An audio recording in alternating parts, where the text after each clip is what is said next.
말씀 보시겠습니다. 우리가 함께 나눈 하나님 말씀은 요한복음 20장 24절부터 31절까지 말씀입니다. 우리가 함께 은혜 나눌 말씀은 요한복음 20장 24절부터 31절까지 말씀. 다 찾으셨으면 우리 함께 한 목소리로 합독하도록 하겠습니다. 시작. 12 제자 중에 하나로서 디두모라 불리는 도마는 예수께서 오셨을 때 함께 있지 아니한지라. 다른 제자들이 그에게 이르되 우리가 주를 보았노라 하니 도마가 이르되 내가 그의 손에 못자국을 보며 내 손가락을 그 못자국에 넣으며 내 손을 그 옆구리에 넣어보지 않고는 믿지 아니하겠노라 하니라. 여드레를 지나서 제자들이 다시 집 안에 있을 때 도마도 함께 있고 문들이 닫혔는데 예수께서 오사 가운데 서서 이르시되 너희에게 평강이 있을지어다 하시고 도마에게 이르시되 내 손가락을 이리 내밀어 내 손을 보고 내 손을 내밀어 내 옆구리에 넣어보라. 그리하여 믿음 없는 자가 되지 말고 믿는 자가 되라. 도마가 대답하여 이르되 나의 주님이시요 나의 하나님이시니이다. 예수께서 이르시되 너는 나를 본고로 믿느냐? 보지 못하고 믿는 자들은 복되도다 하시니라. 예수께서 제자들 앞에서 이 책에 기록되지 아니한 다른 표적도 많이 행하셨으나 오직 이것을 기록함은 너희로 예수께서 하나님의 아들 그리스도이심을 믿게 하려 함이요 또 너희로 믿고 그 이름을 힘입어 생명을 얻게 하려 함이니라. 아멘. 잠깐 기도하겠습니다. 하나님 아버지, 이 시간 부족한 사람이 예수 그리스도의 피를 의지하여 강단에 섰습니다. 저의 자치는 십자가 뒤로 감춰주시고 저의 마음을 담대하게 하시고 저의 마음과 생각을 주관하여 주셔서 저희 입술을 열어 우리 구주 예수 그리스도의 복음을 선포하게 하시고 이 복음이 선포될 때 전하는 자나 듣는 자나 한 성령 안에서 하나 되는 역사, 또한 이 복음으로 말미암는 감격과 감사, 기쁨이 넘치는 시간 될 수 있도록 인도하여 주시옵소서. 우리의 연약함에도 불구하고 우리를 긍휼히 여기시고 우리를 끝까지 사랑하시는 아버지의 마음을 알 수 있도록 인도하여 주실 걸 믿사오며 거룩하신 예수 그리스도의 이름으로 기도드립니다. 아멘. 기록된 말씀을 통해 계시된 믿음, 기록된 말씀을 통해 계시된 믿음이라는 제목으로 하나님 말씀 증거하도록 하겠습니다. 여러분, 성경은요 정황무오한 하나님의 말씀입니다. 믿으십니까?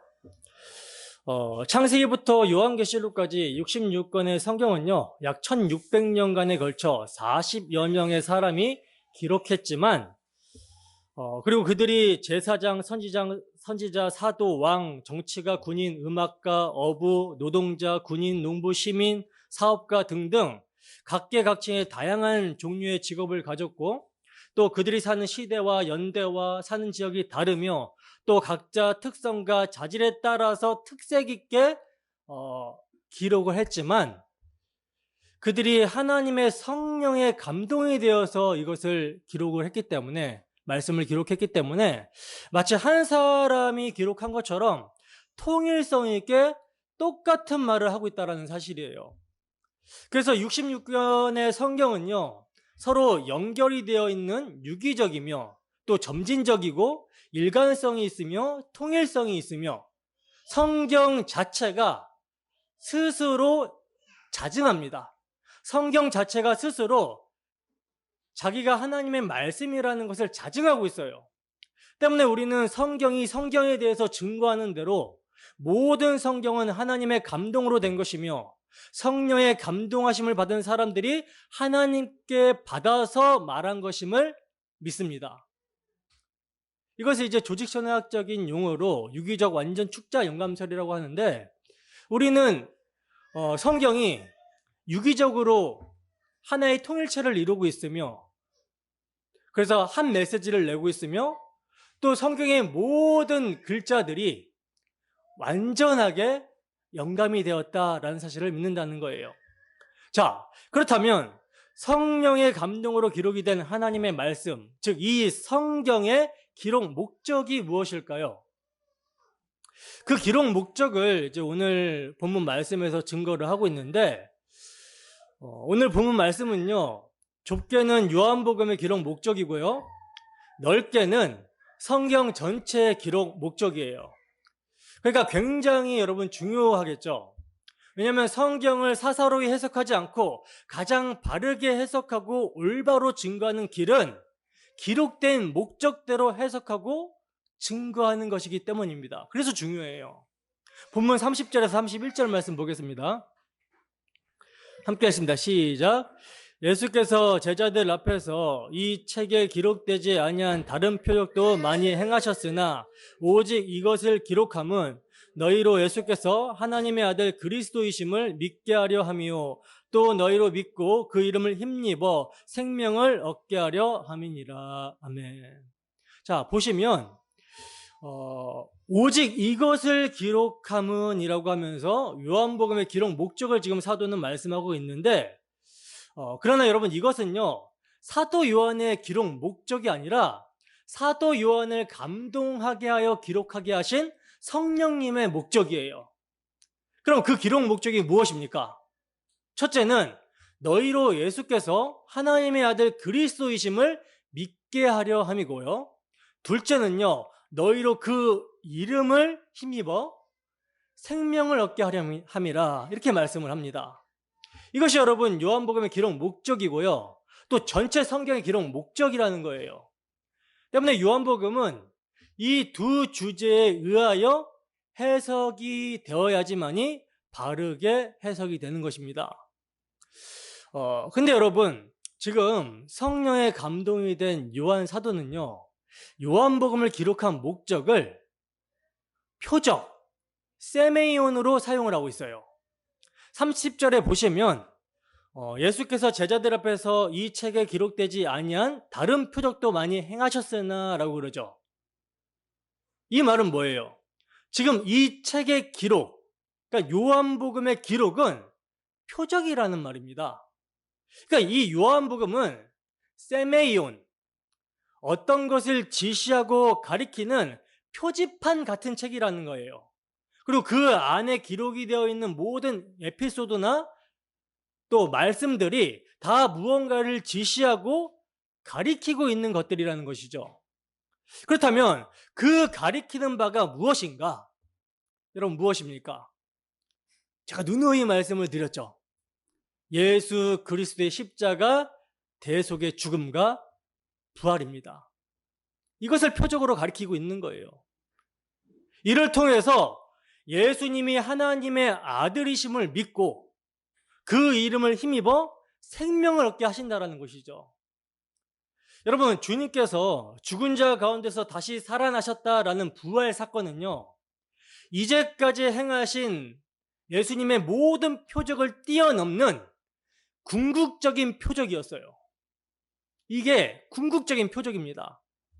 주님은 악하고 음란한 세대가 표적을 구하나 선지자 요나의 표적밖에는 보일 표적이 없다라고 말씀하시면서 요나가 밤낮 사흘을 큰 물고기 뱃속에 있었던 것 같이 인자도 밤낮 사흘을 땅속에 있으리라 하고 말씀을 하셨습니다. 이것은요, 죽음을 통하여 죽음의 세력을 잡은 자 마귀를 멸하시기 위하여 주님께서 친히 죽음 속에 들어가실 것을 말하는 것이며, 그리하여 죽기를 무서움으로 일생에 매여 종노릇하는 모든 자들을 풀어 해방시켜 주시기 위해, 그들을 속량하시기 위해 자기의 피로 값을 지불하고 자기 백성을 사신다라는 것을 의미하는 거예요. 그래서 이로 말미암아 그가 자기 피로 사신 백성들이 죄사함과 의롭다함과 거룩함과 구원함을 얻어서 살게 되었다라는 표적으로, 이제 죄의 값을 완전히 내가 다 치렀다라는 그 확증, 표적으로 친히 다시 사셔서 잠자는 자들의 첫 열매, 부활의 첫 열매가 되어 주신 것입니다. 때문에 예수님의 부활은요, 당신이 그리스도요 하나님의 아들이심에 대한 최종적인 표적이었다라는 거예요. 이것을 사도 바울은 로마서 1장에서 이렇게 말씀을 하고 있습니다. 로마서 1장 4절 말씀입니다. 함께 했습니다. 시작. 성결의 영으로는 죽은 자들 가운데서 부활하사 능력으로 하나님의 아들로 선포되셨으니 곧 우리 주 예수 그리스도시니라. 아멘. 여러분, 이 말씀은 그리스도께서 부활하심으로 말미암아 비로소 하나님의 아들이 되셨다라는 그런 뜻이 아닙니다. 그런 뜻이 아니라 죽은 자 가운데서 부활하심으로 말미암아 그가 하나님의 아들이라는 점이 명백하게 확증이 되었다, 입증이 되었다라는 뜻이에요. 그렇다면 여러분, 요한복음의 기록 목적 바로 위에 에피소드인 도마 이야기, 이것 또한 뭡니까? 복음을 가리키는 표적이라는 것이며, 교회로 하여금 예수께서 하나님의 아들 그리스도심을 믿고 그 이름을 힘입어 생명을 얻게 하시기 위해 기록된 거라는 것이죠. 따라서 이 전제하에 우리는 오늘 도마 이야기를 살펴보도록 할 거예요. 오늘 본문을 제외하고 요한복음에서 도마가 등장해서 하는 말이 2번이 기록이 되어 있어요. 도마의 말을 통해서 우리는 도마의 성격을 유추해 볼 수가 있는데, 우선 도마의 말이 처음 등장하는 곳은요 11장입니다. 여기서 예수께서 제자들에게 나사로가 죽었다라고 하시면서 그에게 가자라고 하실 때 도마가요, 우리도 주와 함께 죽으러 가자라는 그런 말을 하고 있어요.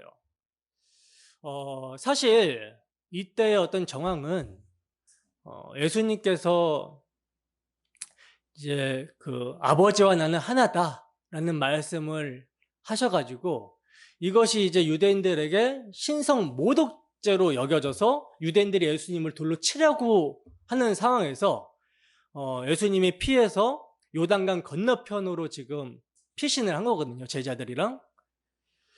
그래서 유대 땅에는 지금 예수님을 죽이려고 하는 유대인들이 많은 상황이고요.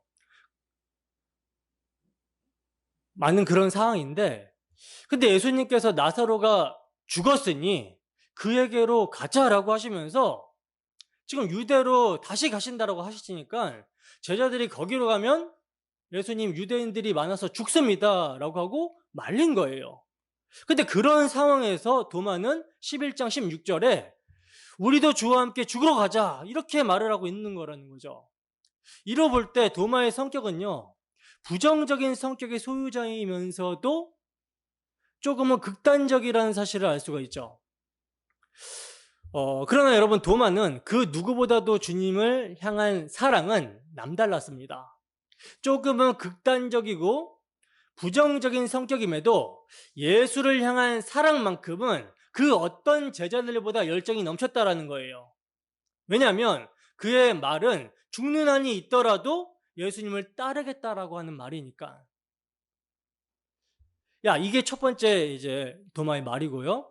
그리고 두 번째 도마의 말은요 14장에 기록되어 있는데, 예수님께서 제자들에게 내가 아버지의 집으로 가서 너희를 위하여 거처를 예비하고 내가 다시 와서 너희를 내게로 영접하리라 하신 후에 내가 어디로 가는지 그 길을 너희가 아느니라, 안다라고 이렇게 말씀을 하시자, 이 말씀이 지금 어떤 말씀입니까? 예수님께서 당신이 떠나는 것을 근심하고 있는 제자들에게 위로하는 말씀이잖아요.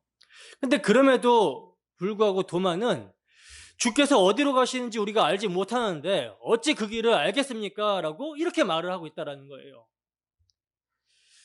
이런 이제 도마의 말로 인해서 예수님은 내가 곧 길이요 진리요 생명이다 라고 하는 만고불변의 진리를 계시를 해주시지만, 이러한 도마의 말을 볼 때 도마는 어떻습니까? 어딘가 좀 저돌적이고 분명한 사람 같다라는 것이죠. 그래서 길을 내가 봐야 아는 것이고 부활도 직접 목격해 봐야 믿을 수 있다라고 하는 거예요. 우리는 이제 이러한 도마의 성격을 통해서 오늘 본문이 어떻게 믿음의 내용과 믿음을 표적으로 계시하고 있는지를 좀 살펴보도록 하겠습니다. 본문 24절입니다. 함께 했습니다. 시작. 12제자 중에 하나로서 디두모라 불리는 도마는 예수께서 오셨을 때에 함께 있지 아니한지라. 아멘. 자, 보시면 지금 도마는요, 부활하신 예수님이 제자들에게 찾아오셨을 때 함께 있지 않았었다라고 지금 말씀을 하고 있어요. 여기서 우리는 도마의 상황과 동시에 도마의 성격 또한 유추해 볼 수가 있죠. 여러분, 당시 제자들에게 찾아오신 예수님, 그러니까 예수님이 제자들을 찾아왔을 때 제자들이 어떤 어떤 상황 속에 있을 때 찾아오셨습니까? 어떤 상황 속에 있을 때 예수님이 찾아오셨죠? 요한복음 20장 19절 한번 보겠습니다. 함께 했습니다. 시작. 이날 곧 안식 후 첫날 저녁 때에 제자들이 유대인들을 두려워하여 모인 곳의 문들을 닫았더니 예수께서 오사 가운데 서서 이르시되 너희에게 평강이 있을지어다. 아멘. 보시면 지금 어떤 상황이죠? 예수님을 잡아 죽인 유대인들이 예수님을 따르던 제자들 또한 해코지할까 봐 두려워 떨면서 모인 곳의 문을 꽁꽁 걸어 잠그고 있는 그런 모습이라는 거예요. 그런 상황이라는 거예요. 근데 그런 상황 속에 지금 도마는 그 자리에 없었다라는 것이죠. 여기서 여러분, 우리는요, 도마의 호기로운 성격을 볼 수가 있다라는 거예요. 예수님과 함께 죽으러 가자라고 했던 도마입니다. 물론 이 도마도 예수님이 잡히셨을 때 자기 살겠다고 도망간 사람이지만 예수님이 실제 이제 십자가에서 죽어버리시자 희망이 사라져 버린 거예요. 그래서 잡아가려면 잡아가 봐라, 이런 모습을 보이고 있다라는 것이죠. 호기로운, 좀 객기 같은 그런 모습을 보이고 있다라는 것이죠. 본문 25절입니다. 함께 읽습니다. 시작. 다른 제자들이 그에게 이르되 우리가 주를 보았노라 하니 도마가 이르되 내가 그의 손에 못자국을 보며 내 손가락을 그 못자국에 넣으며 내 손을 그 옆구리에 넣어보지 않고는 믿지 아니하겠노라 하니라. 아멘.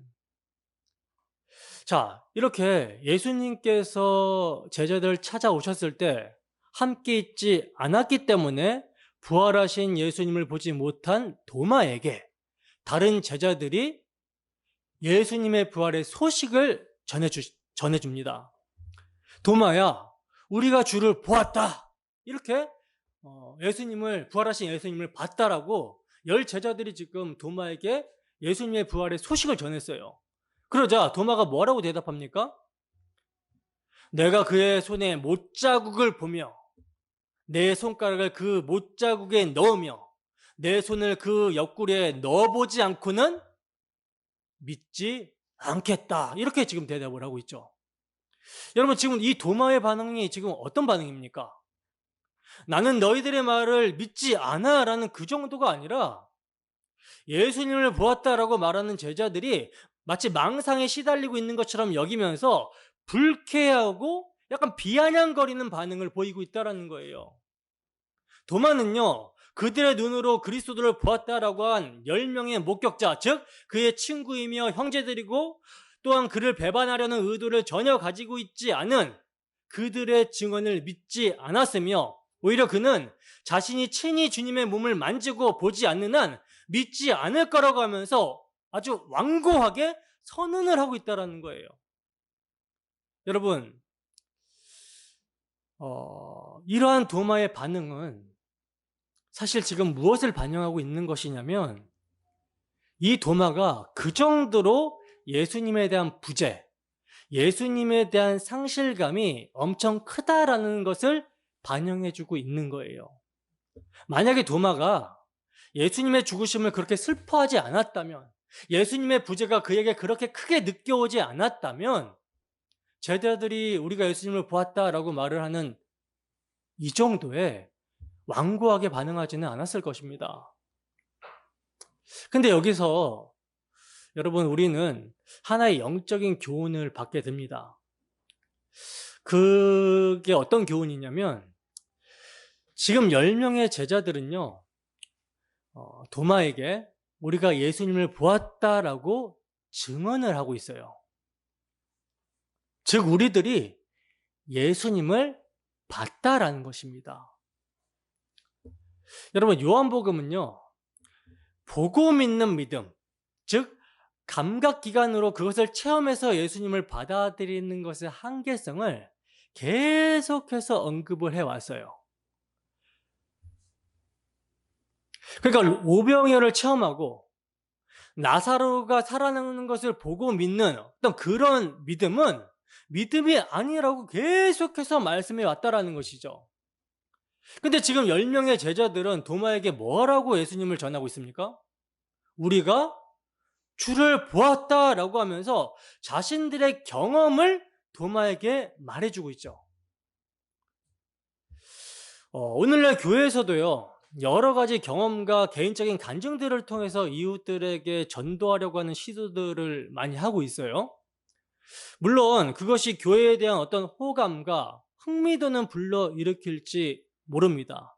불러일으킬지 모르나 그러나 성경은 분명하게 말씀을 합니다. 뭐라고 말씀합니까? 오직 믿음은 들음에서 나고 그 들음은 그리스도의 말씀으로 말미암느니라. 이렇게 말씀을 하고 있어요. 그래서 요한복음 1장에서부터 증거하는 것이 무엇입니까? 빛이신 예수님이 자기 땅에 자기 백성들에게 오셨다라는 거예요. 오셨는데 그를 영접하는 자가 아무도 없었다라는 것이죠. 그 이유가 무엇이라 그래요? 사람들이 어두움을 빛보다 더 사랑했기 때문이라고 말씀합니다. 그래서 나오지 않는 거예요. 빛으로 가까이 가지 않는 거예요. 그렇다면 그들이 어둠 속에 속하여 있다라는 증거가 무엇입니까? 참 빛이고 참 생명이신 예수님 앞에 나아가서 예수님의 생명을 구하는 것이 아니라 그저 자신들이 만든 어둠의 세상에 살기 위해서 자신들이 만들어 놓은 어둠의 세상에 살아가기 위해 유용한 것들만 찾고 있는 거예요. 예수님을 보면서. 그러니까 병이 든 사람은 병 낫기를 위하여 예수님을 찾고, 가난한 사람은 그 가난에서 벗어나기 위해서, 부자 되기 위해서 예수님을 찾고, 억울한 사람은 자신들의 억울함을 풀어주기를 원하면서 예수님을 찾아오더라는 것입니다. 이게 어떤 모습이라고요? 어둠에 속한 모습이라는 거예요. 이런 말씀을 들으면, 아니 목사님, 성경에서 예수님께서 병든 자를 고쳐주지 않았습니까? 라고 묻는데, 맞습니다. 예수님께서 병자들을 고쳐주셨어요. 그러나 모든 병자들을 다 고쳐주셨습니까? 아니죠. 엘리사 선지자 때 수많은 나병 환자들이 있었지만 고침을 받은 자는 이방 사람 아람의 군대 장관 나아만 뿐이었어요. 그리고 예수님께 고침을 받은 나병 환자 10명 중에서 몇 명이 구원받았습니까? 단 한 사람만 구원받았습니다. 예수를 믿으면 세상에서 형통하고 부자가 된다라고 간증들을 하고 있는데, 어떤 교단에서 요새는 초교파적이 돼가지고, 그러나 예수님께서는 뭐라고 말씀하십니까? 여우도 굴이 있고 공중에 나는 새도 깃들 곳이 있는데 인자는 머리 들 곳이 없다라고 하셨어요. 그러면서 하신 말씀이 뭡니까? 누구든지 나를 따라오려거든 자기를 부인하고 자기 십자가를 지고 나를 따르라고 말씀을 하셨다라는 거죠. 예수님에게 억울함을 풀어달라고 하면 풀어준다라고 그렇게 이야기하는 사람들이 있는데, 그 억울함이요, 세상에서 되고 싶은 멋진 나가 되지 못해서 억울한 것이라면 예수님이 뭐라고 말씀하시는지를 들어야 됩니다. 예수님께서는요, 형이 자신의 재산을 가로채서 억울하다라고 하는 자에게 당신은 재산 나누는 사람이 아니라고 하시면서 생명이 소유의 넉넉함이 있지 않다라고 말씀을 하셨습니다. 오히려 소유가 많아짐으로 생명과는 거리가 더욱 멀어지는 것이라고 말씀을 하셨어요. 재물과 하나님을 겸하여 섬기지 못한다라고 말씀하셨습니다. 둘 중에 하나만 섬겨야 된다라고 말씀을 하셨어요. 돈을 사랑함이 일만하게 뿌리라고 말씀을 하셨습니다. 그런데도 주여 주여 부르면서 무엇을 구하고 있는지, 무엇을 간증하고 있는지 보면 얼마나 참 생명, 즉 성경이 목적하고 있는 하나님의 아들 예수 그리스도를 믿고 그 이름을 힘입어 생명을 얻는 것과는 얼마나 거리가 먼지를 알 수가 있다는 것이죠. 오병이어의 기적을 체험하고 예수님을 믿게 된 사람이 얼마나 됩니까? 떡을 먹고 배불렀을 때는 예수님을 왕 삼으려고 쫓아다녔어요. 근데 그런 그들에게 예수님께서 썩을 양식을 위하여 일하지 말고 썩지 않을 양식을 위해서 일하라. 이 양식은 인자가 주겠다 라고 말씀하시면서 그 양식은 인자의 살과 인자의 피를 먹고 마시는 것이다. 내 살은 참된 양식이고 내 피는 참된 음료다. 내가 하늘에서 내려온 살아있는 참떡이다. 나를 먹어야 산다라고 했을 때는 사람들이 어떻게 합니까? 수많은 사람들이 다 떠나가죠. 그리고 제자들만 남았죠. 이때 주님이 너희도 가려느냐라고 하시자 생명의 말씀이 여기 있음에 우리가 네게로 가리까? 라고 대답하면서 제자들이 남지만, 그러나 이 제자들도 예수님께서 십자가 지실 때는 생명이고 나발이고 자기 목숨 살리려고 다 도망갔어요. 그러니까 이 제자들도 무엇을 목적으로 예수님을 쫓은 거예요? 예수님이 다윗의 그 왕국을 회복하실 때, 이스라엘의 그 회복을 이루실 때 우리가 끝까지 예수님을 쫓게 되면 그 옆에서 한 자리 하겠지라고 하는 그런 마음으로 예수님을 쫓은 것입니다. 근데 예수님이 죽게 되자 죽으면 다 끝난다라고 생각을 하니까 도망가는 거예요. 이게 여러분 자기 오감으로 체험하여 믿는 자들의 모습입니다. 믿었다라고 하는 자들의 모습이에요. 때문에 자기 체험과 자기 경험으로 내가 무언가를 봤다 들었다라고 예수님을 전하게 되면 그 예수는 성경이 말하는 예수가 아니라 엉뚱한 예수가 전해지게 되는 거예요. 하늘의 생명과는 전혀 상관없고 믿음과는 전혀 상관없는 예수 말입니다. 그래서 우리가 봤다라고 하는 증언이 도마에게 전혀 참 믿음을 불러 일으키지 못했던 거라는 거죠. 그렇다면 제자들은 도마에게 무엇을 전해 주어야 했을까요? 당연히 예수님께서 하신 말씀을 전해 주어야 되는 것이죠. 제자들은요, 도마야, 예수님께서 십자가에서 죽으시기 전에 우리에게 하신 말씀 생각나니? 인자가 대제사장과 서기관들에게 고난을 받고 죽으시고 3일 만에 다시 살아나야 하리라 하신 그 말씀 기억나니?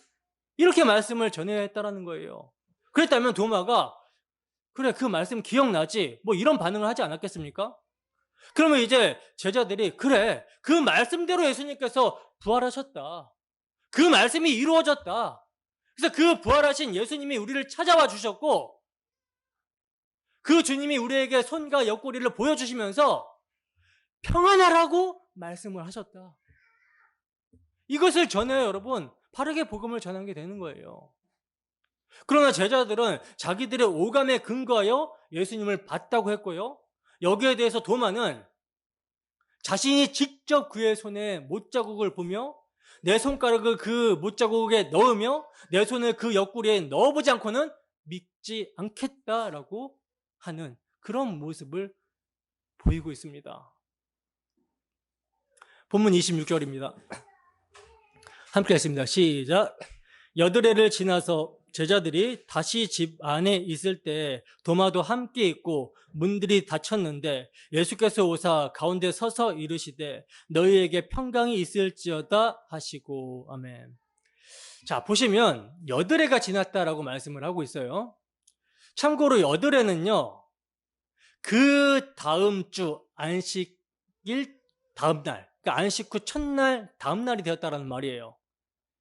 유대인들은요, 하루 중에 단 1시간만 포함이 되어 있어도 하루로 여깁니다. 때문에 일, 월, 화, 수, 목, 금, 토, 일, 그 다음 주일이 됐다라는 거예요.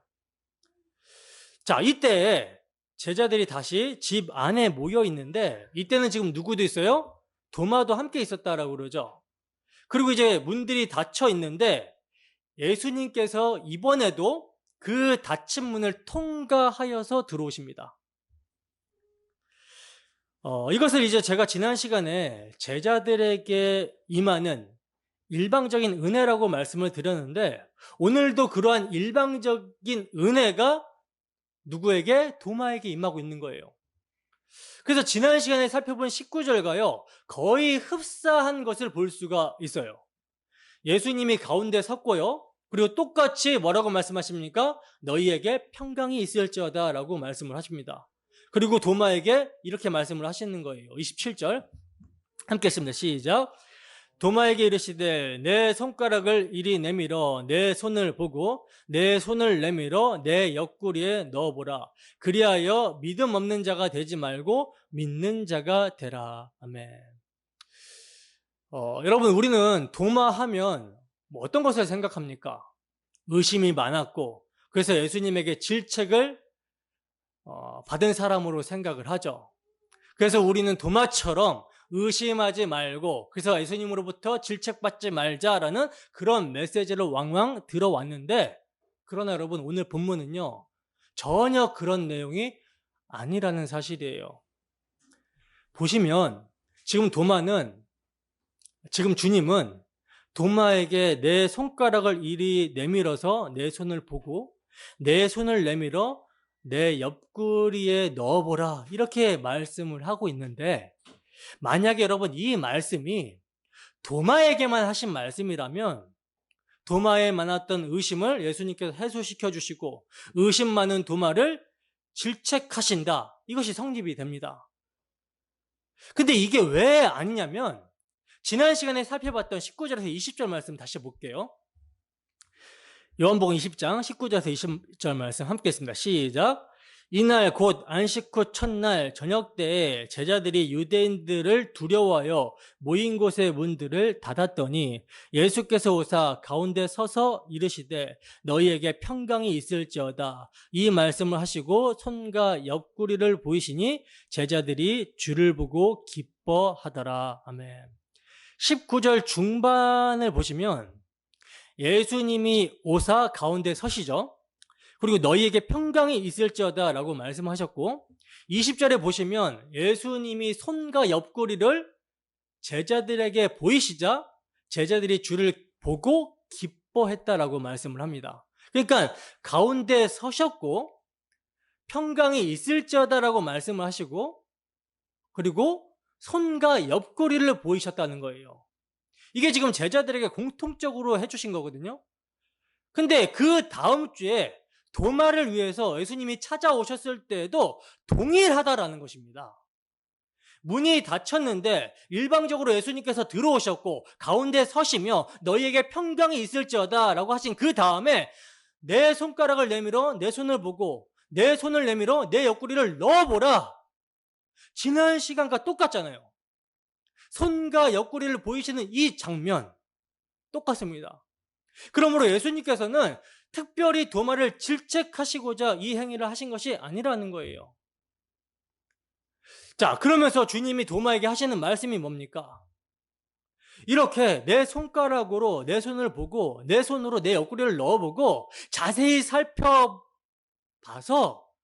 믿음이 없는 자가 되지 말고 믿는 자가 되라, 이렇게 말씀을 하십니다. 여러분, 주님은요 도마에게도 동일하게 당신의 손과 옆구리를 보이시고 있어요. 그리고 도마가 했던 말과 같이 주님은 당신의 손과 옆구리를 내 손으로 만지고 넣어보라 하시는 겁니다. 그러니까 예수님께서 도마의 말을 지금 다 알고 계셨다라는 것이죠. 분명히 도마가 다른 제자들에게 예수님의 그 부활하셨다라는 말을 듣고서 나는 믿지 못하겠다라고 말할 때는요, 예수님이 계시지 않았어요. 근데 예수님께서는 도마의 말을 정확하게 그대로 아시고 있고요, 도마의 말대로 손과 옆구리를 보기만 하라는 것이 아니라 넣어보라고 하시는 것입니다. 만져보라고 하시는 거예요. 그러면 도마가 얼마나 놀랬겠습니까? 오늘 우리의 마음속의 생각을 주님이 다 아신다라는 사실이에요. 우리의 믿음 없음을 주님께서 다 아신다라는 사실입니다.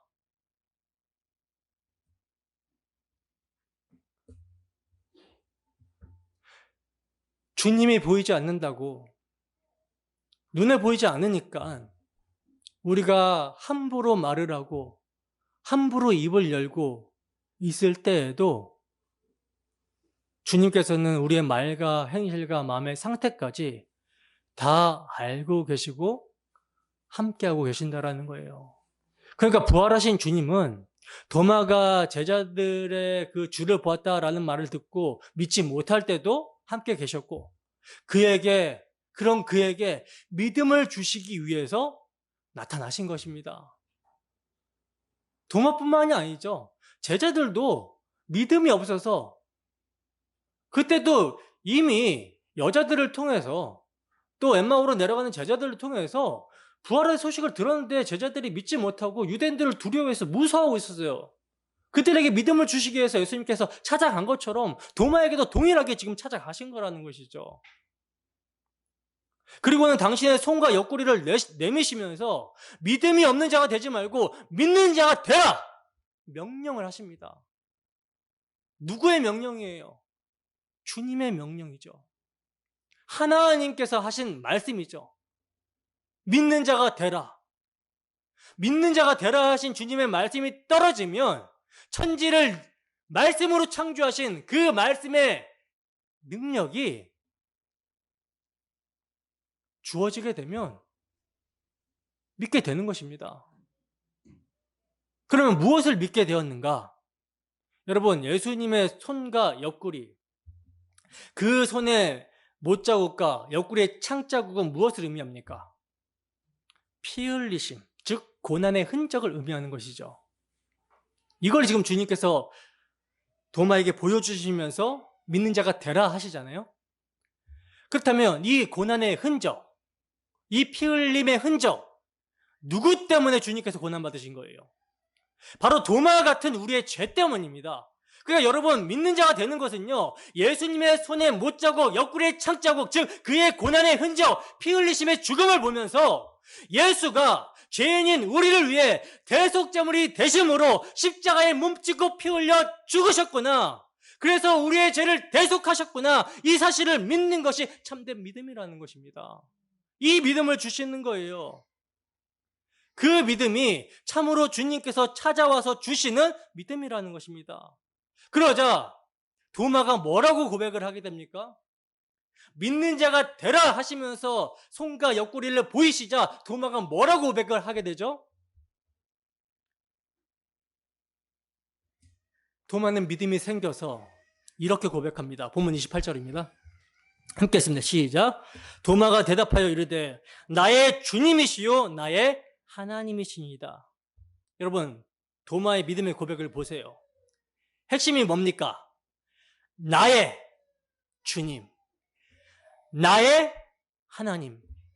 즉 십자가에 못 박히시고 부활하신 예수님이 내 주님이시며 나의 하나님이십니다 라는 고백입니다.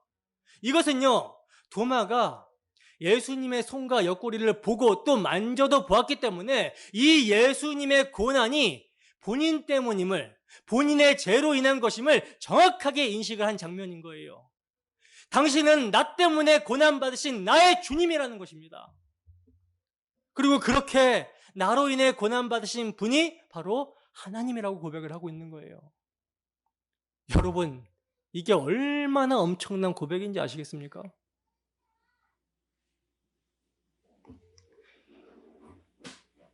예수님의 죽으심과 부활,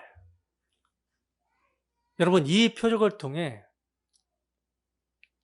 예수님이 하나님의 아들이심을 믿고 그 이름을 힘입어 생명을 얻게 된 자들은 이러한 도마의 고백을 하게 되는 것입니다. 그리고 이 고백은요, 믿음이라는 것은 내가 무엇을 보고 안 보고 해서 발생되고 격발되는 것이 아니라 주인 되시는 예수님께서 주시는 거라는 거예요. 그래서 예수님이 히브리서에 보면 12장에 보면 믿음의 주, 온전하게 하시는 분이라고 소개를 하고 있는 거예요. 예수님이 여러분 믿음의 주이며 온전케 하시는 분입니다. 예수님이 믿음을 주시는 주체자시며 우리로 하여금 그 믿음으로 말미암아 온전하게 하시는 분이라는 거예요. 본문 29절입니다. 함께 하십니다. 시작. 예수께서 이르시되 너는 나를 본고로 믿느냐 보지 못하고 믿는 자들은 복되도다 하시니라. 아멘. 여러분, 지금 도마의 믿음의 고백을 들은 예수님께서는 너는 나를 본고로 믿느냐 보지 못하고 믿는 자들은 복되도다 라고 말씀을 하시는데, 여러분, 이 말씀에서 우리가 오해하지 말아야 되고 주의해야 되는 것은요, 도마는 보고 믿는 자이고 우리는 보지 못하고 믿는 자라고 하는 잘못된 구분입니다. 여러분, 이 세상 그 누구도요, 자신의 오감의 인식을 근거로 해서 믿음을 받을 수 있는 사람은 없어요.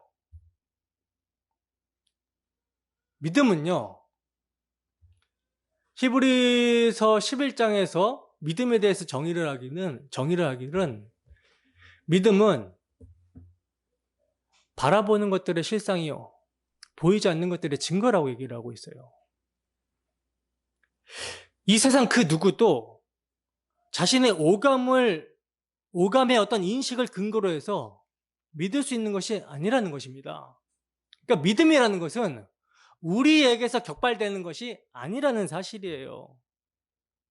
예수님께서 지금 도마에게 너는 나를 본고로 믿지만 그건 한 수 아래의 믿음이다, 이제 보지 못하고도 믿는 사람들이 나올 텐데 그들은 진짜 복을 받은 사람이다 라고 그렇게 말씀하시는 것이 아니라는 것입니다.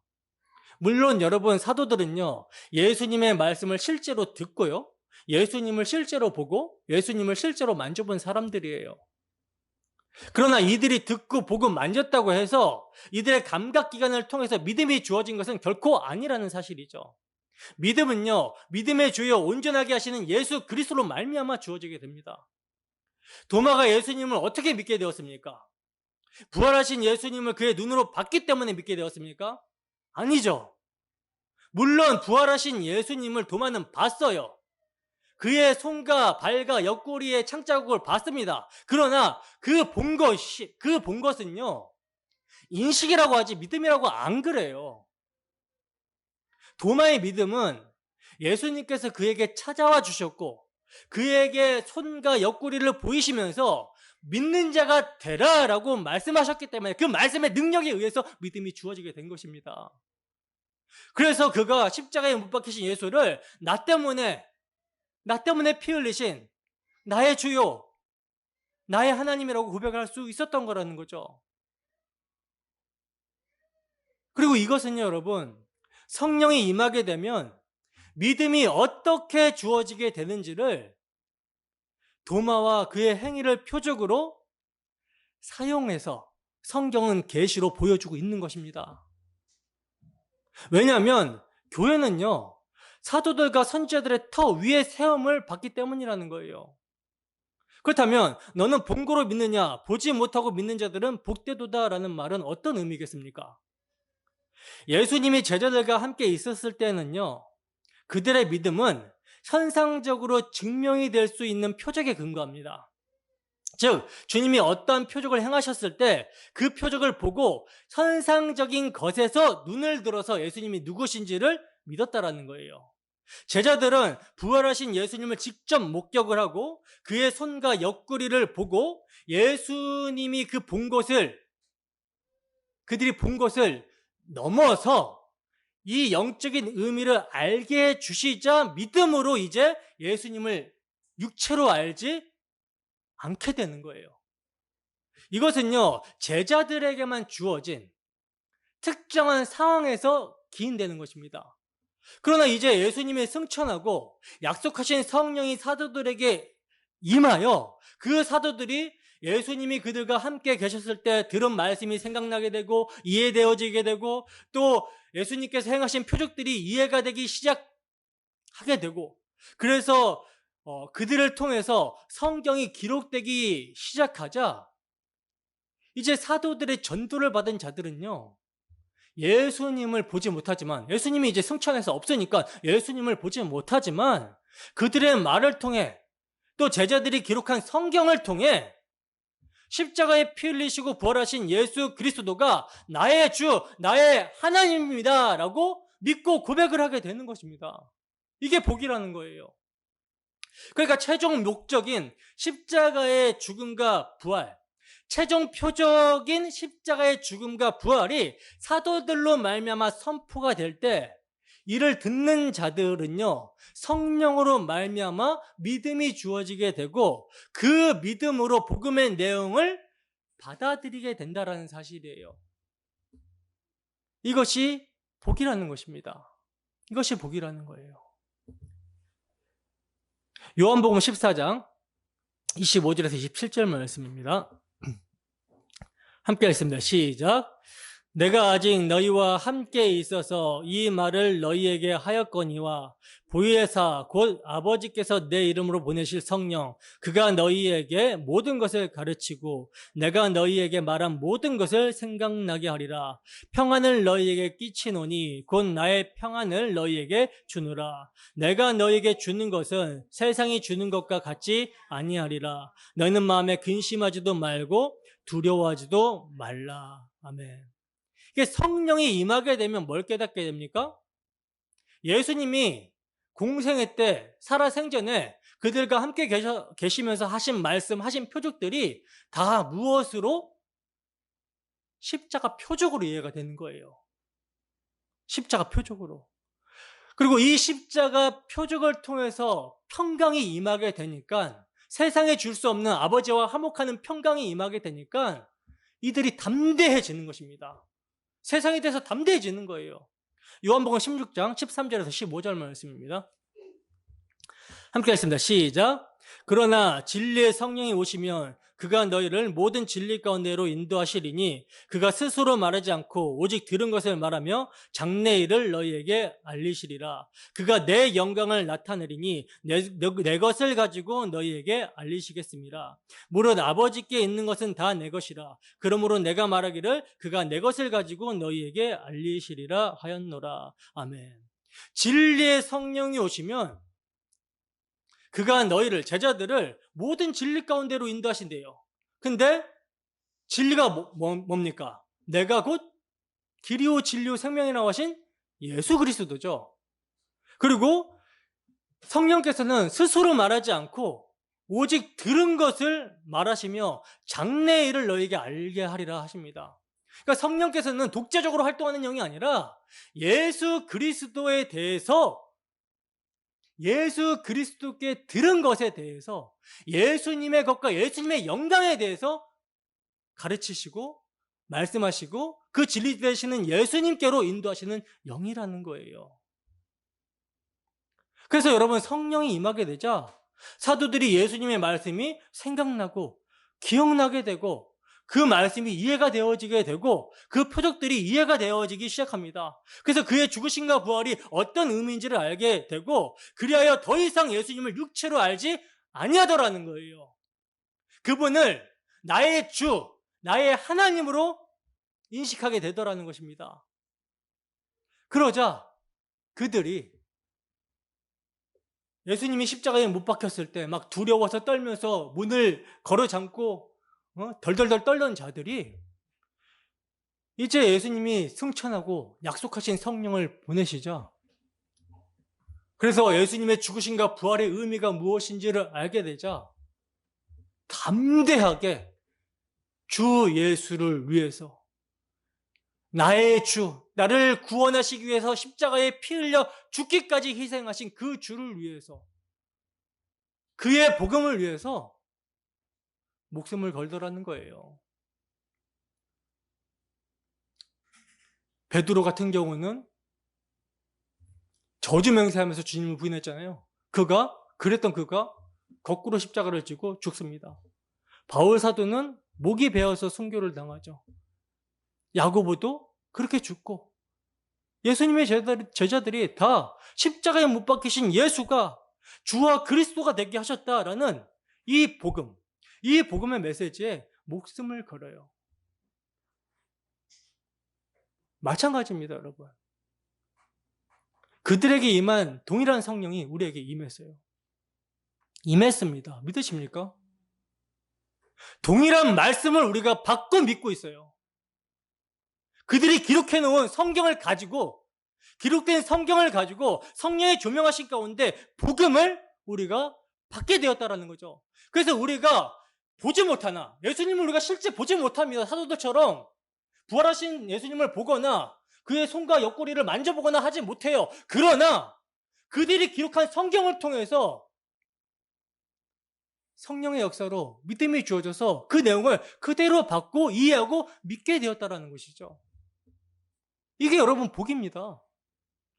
베드로전서 1장 8절에서 12절 말씀입니다. 함께 하십니다. 시작.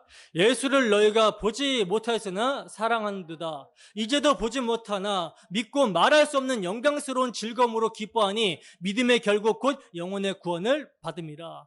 이 구원에 대하여는 너희에게 임할 은혜를 예언하던 선지자들이 연구하고 부지런히 살펴서 자기 속에 계신 그리스도의 영이 그 받으실 고난과 후에 받으실 영광을 미리 증언하여 누구를 또는 어떠한 때를 지시하시는지 상고하니라. 이 섬긴 바가 자기를 위한 것이 아니요 너희를 위한 것임이 계시로 알게 되었으니 이것은 하늘로부터 보내신 성령을 힘입어 복음을 전하는 자들로 이제 너희에게 알린 것이요 천사들도 살펴보기를 원하는 것이라. 아멘. 여러분, 우리가 받은 구원, 영혼의 구원, 이 구원에 대해서 우리에게 임하게 되는 은혜를 구약의 선지자들이 연구하고 부지런히 살폈대요.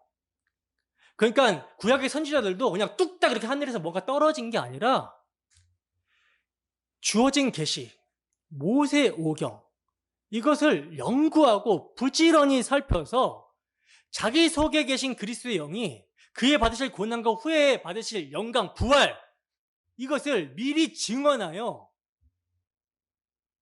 기록했다라는 것이죠.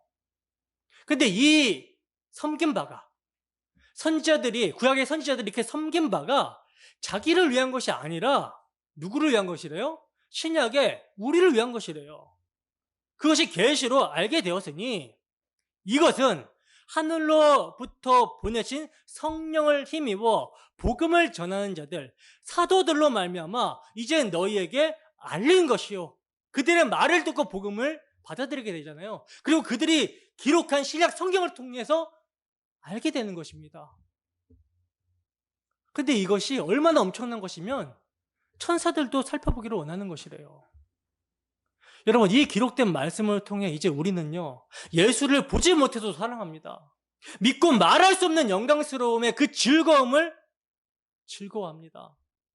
왜냐하면 성령이 임하여 성령의 감동으로 기록된 성경이 예수 그리스도의 십자가 복음의 말씀으로 보여지게 되고 들려지기 때문이라는 거예요. 그리하여 믿음의 결국 영혼의 구원을 받았다라는 사실을 확신하게 되는 것입니다. 이게 복입니다. 이 완성이 된 복을 성령의 인도하심 가운데 그 깊이와 넓이와 크기와 높이를 알아가는 것이 믿음으로 믿음에 이르는 신앙생활이에요. 예수 그리스도께서 믿음의 주요 온전케 하시는 이라고 했죠. 그 예수님의 믿음이 우리에게 주어집니다. 그리고 그 믿음에 의해서 믿음에 이르게 되는 거, 우리가 그것을 계속 고백하면서 알아가게 되는 거, 믿음에 대해서 알아가게 되는 거, 이게 신앙생활이에요. 믿음은요, 여러분, 완료가 되어서 우리 안에 이미 침례에 들어왔어요.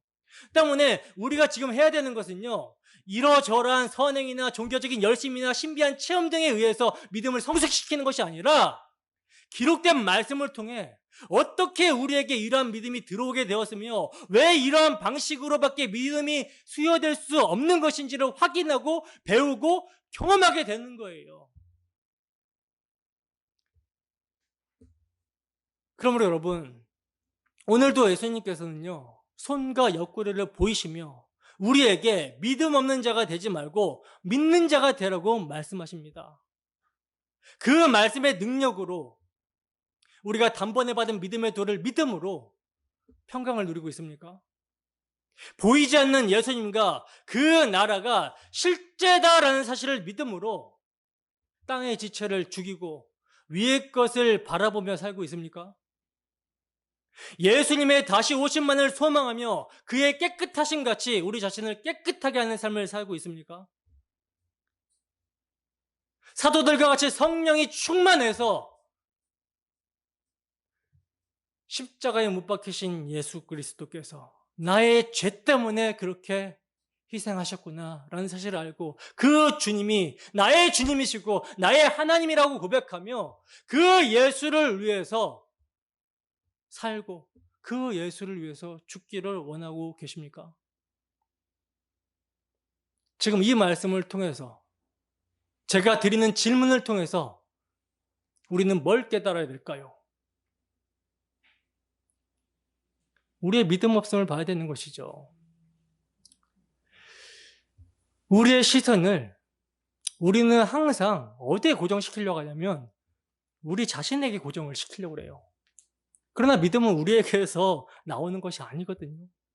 근데 자꾸 우리 자신에게서 어떤 모습을 확인하려고 하다 보니까 낙심하게 되고 절망하게 되고 좌절하게 됩니다. 그러나 믿음의 주요 온전케 하신 예수를 바라봐야 돼요. 말씀을 통해서 우리의 믿음 없음을 폭로당하고 깨닫게 되었을 때 믿음의 주요 온전케 하신 예수 그리스도 그 앞에 즐거움을 위해서 십자가를 개의치 않고 부끄러워하지 아니하신 예수 그리스도를 바라보셔야 된다는 거죠. 그래야 여러분 우리가 믿음의 삶을 담대하게 살아갈 수가 있는 것입니다. 지금 여러분들의 행색, 여러분들의 모습을 보면 불가능해 보이죠? 그렇습니다. 우리의 모습을 보면 불가능해요. 어떻게 성경의 말씀대로 살아갈 수 있겠습니까? 우리의 모습을 보면. 그러나 우리를 구원하신 분이 누구신지를 우리는 고백을 해야 되는 거예요. 우리를 구원하신 분이 누구예요? 우리의 구원자가 누구예요? 우리를 위해서 피 흘리신 분이 누구예요? 성자 하나님입니다. 천지 만물을 말씀으로 지으신 성자 하나님이세요. 그 성자 하나님이 우리를 피로 값주고 사셨다는 거예요. 그 피의 능력이 우리로 하여금 주 예수를 위해 주 예수와 연합된 자로 살아가게끔 인도하신다라는 사실이죠. 근데 우리는 자꾸 그 사실을 바라보는 게 아니라 우리 자신을 바라보니까 자꾸 우리의 공로와 우리의 의를 챙기려고 하고 또 그것이 안 되면 낙심하고 좌절하고 절망하고 이러고 있는 거예요. 여러분, 예수님이 당신의 피로 우리를 값주고 사셨습니다. 이거 여러분 우리는 정말 묵상해야 되는 거거든요. 예를 들어 여러분, 우리가 어떤 물건을 살 때 그 물건이 가치가 있는 것이면 우리의 어떠한 값을 지불해서 그 가치 있는 것을 사죠. 그리고 그 가치 있는 것을 사면 그것을 귀하게 여기죠. 여자들 백으로 설명하는 게 좀 쉬울라나요? 그 명품 백 같은 거 엄청 비싸잖아요. 자기에게 선물한다라고 자기에게 어떤 보상을 해줘야겠다라고 하면서 백을 하나 딱 사요. 그럼 그 백을 귀하잖아. 내가 값을 지불했으니까. 닦고 또 닦고 반질반질반질하게 거리게 그렇게 귀하게 가꾸잖아요. 근데 그렇게 귀하게 값을 주고 물건을 주문했는데 그게 내가 그 원하는 모델이 아니고 엉뚱하게 좀 흠이 있게 오면은 어떻게 합니까? 반품하고 뭐 그럴 때도 있잖아요. 우리는 우리의 모습을 보면서 우리가 귀하다라고 여기지 않아요. 우리의 모습을 볼 때 귀하지 않죠. 믿음이 없죠. 그렇기 때문에 우리에 대해서 절망하고 좌절할 수 있게 되는데, 그러나 여러분, 예수님께서는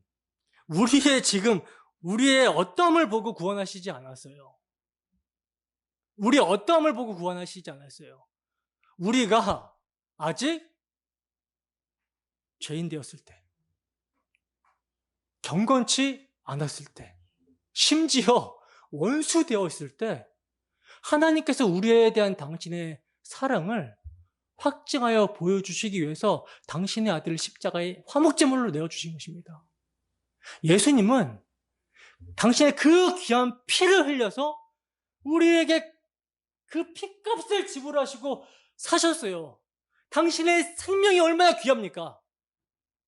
이거는 우리가 뭐 말로 형용할 수 없는 가치죠. 환산이 안 되는 그 가치예요. 그렇게 피로 우리를 사셨습니다. 사셨기 때문에 우리를 얼마나 아끼시고 또 보호하시고 당신의 뜻대로 인도해 가시겠습니까? 그렇기 때문에 우리는 뭘 바라봐야 되냐면 믿음의 주,